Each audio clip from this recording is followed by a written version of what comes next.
Uránia uvádí Kamarádi balóci. Velký závod.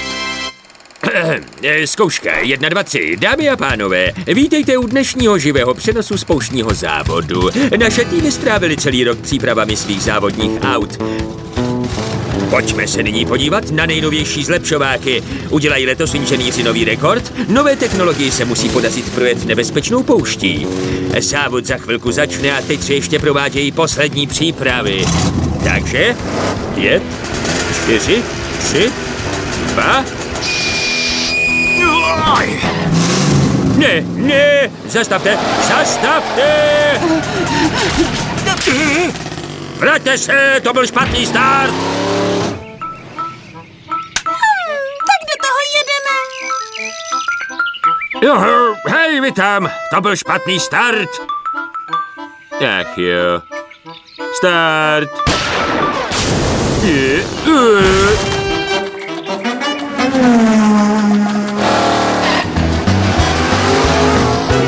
Je to jasné, máme nejrychlejší auto, nevidím důvod, proč bychom neměli vyhrát. Jen mi včas hlas zatáčky. Co jsi říkal? Musíš mi říct, když bude zatáčka, jasné? Co jsi říkal? Říkej mi včas před zatáčkou, abych zvládl zatočit. Aha, na tom nic není. Hej, blíží se zatáčka doleva. Co? Zatáčíme doleva. Co jsi říkal? Zatoč doleva, hned.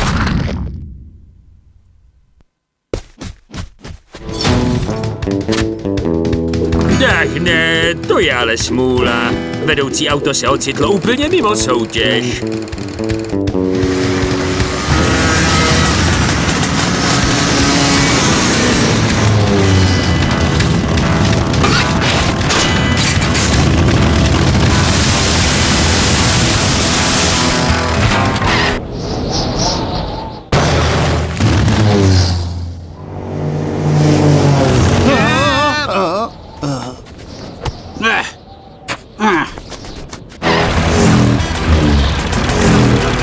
Vzrušení narůstá, je to těsné. A nyní je na řadě reklamní pauza. Samozřejmě jako vždy v naprosto nevhodný okamžik. Nedávno jsem vyzkoušel nový šampon pro pravidelné užívání a víte, co mi začalo růst na hlavě? To nikdy neuhádnete.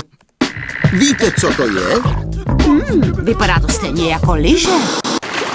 Milujete svou práci a užíváte si svobody. Svět vám leží u nohou.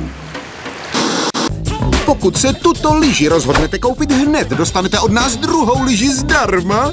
Ano, ale jedna je červená a druhá je zelená. Poslouchejte, moje vlasy mají teď maximální objem a také pružnost. Chcete-li svůj život vychutnávat plnými doušky, pak zkuste okurku. Ovšem jen tu opravdovou od Berryho. Do sklenice se dostanou jen ty nejlepší. Není to nádherné? Máme to nejtěžší závodní auto. Nejenže je neuvěřitelně tiché, ale také nesmírně pomalé a navíc bezpečné. V klidu se můžete rozlížet doleva a doprava. Vidíš tu krásnou krajinu? Není nádherná? Kdyby záleželo na mě, jel bych ještě pomaleji. Proč pospíchat? Tenhle velký závod stejně nemůžeme vyhrát. Jistě by nebylo zdvořilé chtít po ostatních, aby na nás u cílové čáry čekali. Ha? Co se vám stalo? To je mi líto. Můžete jet s námi?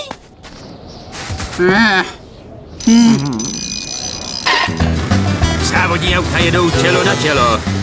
Poté, co vedoucí auto sjelo z cesty, bylo jasné, že jeden z těchto týmů si domů odnese vítěznou trofej. Ale který z nich to bude, to se teď ještě říct nedá. To snad ne, ty dva střelení ptáci nás právě předjeli. Pozor, měním program. Jo, to je ohromující. Jeden z vedoucích vozů se šlápl pedál až na podlahu.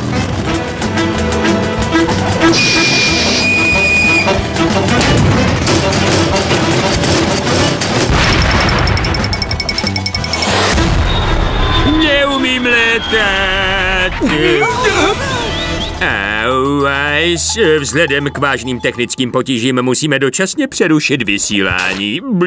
My jsme vyhráli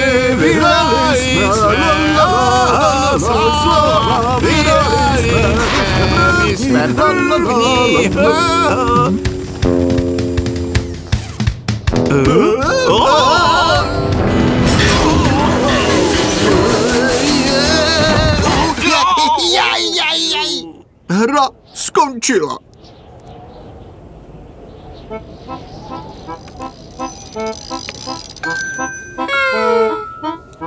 Takže na nás přeci jen nikdo nepočkal. Ano, bohužel jsme byli poněkud pomalejší než ostatní. Trofej! Nemohu tomu uvěřit, my vyhráli, ty jsi vyhráli. Říkal jsem, že vyhrajeme. Nevím, jak to správně říct, ale vyhrávat je skvělé. To jo. Jsou-li mé výpočty správné, čeká nás ještě asi 40 kilometrů. To je pěšky asi 10 hodin a pak budeme v cílové čáře. Všechno je v pořádku. České znění připravili. Překlad Tereza Teršová, zvuk Tomáš Hensl, dialogy a režie českého znění Zuzana Taberiová. Pro Uránii vyrobilo BZ Studio v roce 2008.